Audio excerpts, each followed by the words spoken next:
ലൈഫിൽ ആദ്യമായിട്ട് ഷാപ്പിൽ നിന്ന് ഭക്ഷണം കഴിക്കുകയാണ്. പപ്പടം, കപ്പപ്പുഴുക്ക്, ചമ്മന്തി,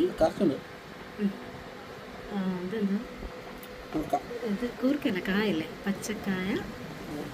ഇതെന്തോ ഒരു വെജിറ്റബിൾ കറിയാണ്. ഇത് അച്ചാറാണ്. ഇത് മോര് കാച്ചിയതാണ്. ഇത് മത്തിക്കറിയാണ്. സാമ്പാറാണ്.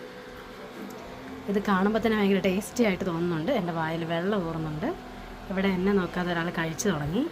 പപ്പടം മാറ്റിയപ്പോഴാണ് പപ്പടത്തിൻ്റെ മറയിലുള്ള കക്കയിറച്ചി കണ്ടത്. അപ്പോൾ ഐറ്റംസ് എല്ലാം ഒന്നുകൂടി കാണിക്കുന്നു. കഴിച്ചുകൊണ്ടിരിക്കുമ്പോൾ ഞങ്ങൾ ഓർഡർ ചെയ്ത് ഡക്ക് റോസ്റ്റ് വന്നു,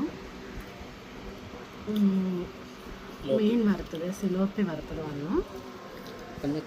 ഇത് കുറച്ച് മുമ്പ് വന്നതാണ്, പന്നി റോസ്റ്റ് അല്ലേ, പന്നി റോസ്റ്റ് തീരാറായി. അപ്പോൾ നമ്മൾ വാങ്ങിയ ഊണിൻ്റെ കൂടെ ഇത്രയും സ്പെഷ്യൽ ഐറ്റംസ് ഉണ്ടായിരുന്നു.